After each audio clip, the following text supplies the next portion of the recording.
Hey guys, I finally got around to changing the oil on my motorcycle. I'm just going to show you the screws that I removed wrongly initially, and then I figured out it's the lower fairing that needs to be removed, and there is a hidden screw right over there. You can see it. It's That's the only screw actually that you might have to remove after removing the bottom one. And what happens is the flaring gets loose from the top part, and it kind of opens up and shows the guts, and you can change the filter then. So this is a filter I used, KN 112. That's the official filter used for the CBR, and yay, it's a 10W40 full synthetic Mobil1 oil. I researched and finally bit the bullet and picked that. And here is my factory oil. It looks really dirty, and I'm off to changing my oil with my brand new sparkling gold synthetic. So now on to my ride. So taking the motorcycle out feels good.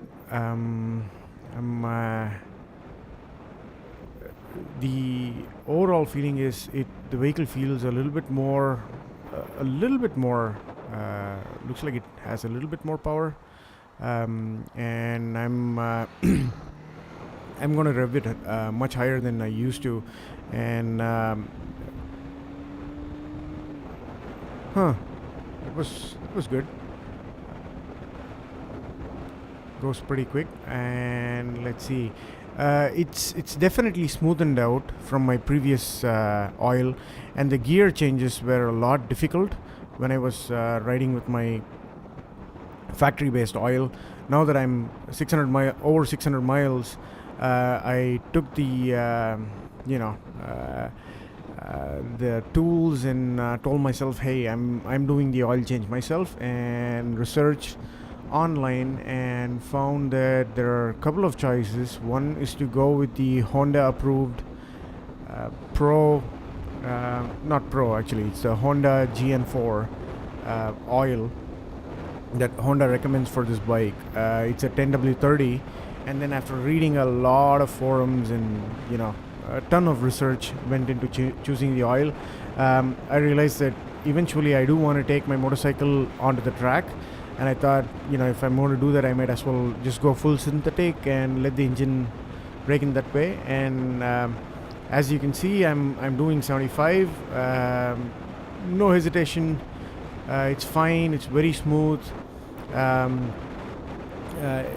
Time will tell how the mileage changes, because so far I've had on an average 60 miles to the gallon, 60, 62 sometimes. With this new oil, a lot of people who have used this oil have reported that they've got increased mileage. So that might be something that I track next and report to you guys. On the whole, during my break-in process, in my last video I was showing a small ride in a local highway. So what I ended up doing was pretty much every other weekend I would take the motorcycle and go up on that highway and do kind of a long loop, probably 20-30 minutes, and that would get me close to 25 to 35 miles of round trip usage on my motorcycle.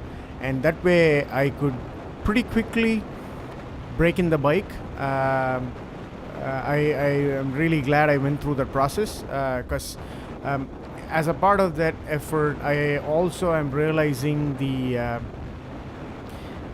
tiny quirks of this motorcycle, right? Like how short the first gear is. It's pretty much useless. The first gear, you plop it on, and as soon as you get the wheels moving, you have to move to second gear, because that's when there is any usable power. The first gear, the bike doesn't do much. You can twist the throttle, but all you're going to do is just not go beyond maybe 15-20 miles an hour. The second gear is pretty good. It has a lot more pull, and the man, it's packed. So going back to my the quirks, one of the things that I'm finding out is the visibility on the rear view mirrors on this motorcycle.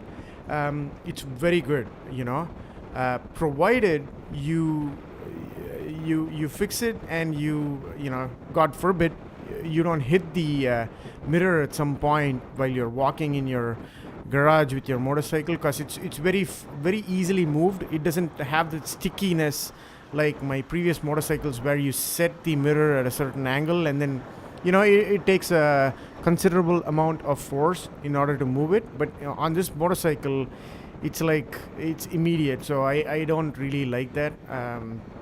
Even if I were to bump it by mistake, it just changes angle, and then I have to every time I sit on my motorcycle, I have to make sure that the angles that I have are right. So that's kind of a small quirk.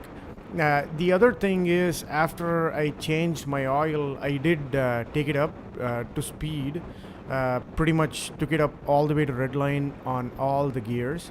And what I did find was the wind protection is not that great when you actually go beyond a certain speed. I'm not gonna say what it is, but you will find it out when you go on the highway. So I might, as an upgrade on this motorcycle, I don't think I'm planning to upgrade ever anything else except the windscreen. So I'm really considering getting a new windscreen for the motorcycle. That way I end up taking this more on the highways these days, and I am finding that there is a little bit of a buffeting factor, as in when you go up to 75 and maybe even more. In some of the roads, the normal speed limit that people do is 80 miles an hour. So if I'm keeping up with people who are doing 80 miles an hour, I am getting quite a bit of buffeting. It might also have to do with the helmet that I use, but my helmet's in pretty good condition. Maybe I'll do a separate video of the helmet that I use. It's a Shoei. Anyway, so that's one of the quirks. But apart from that, the knock on wood, it's pretty much been like a bullet. It's just tough. I actually rode this thing on a rainy day and handled rain fine. I was actually doing speeds of up to 65 on a rainy day, and no issues at all. There was actually I'm pretty pleased with the tires. They weren't causing any awkwardness on the road. Apart from that, I'm enjoying my riding, and I will report more regarding what the bike can and cannot do as and when I ride. But this is just to say that the oil change was successful, and I highly recommend Mobil1. It was phenomenal oil, and I definitely feel the gear changes have smoothened out, and the ride has become a lot more great, increased power in the performance area. So that's it for this report, guys. Have fun, take care, until next time, see you, and bye-bye.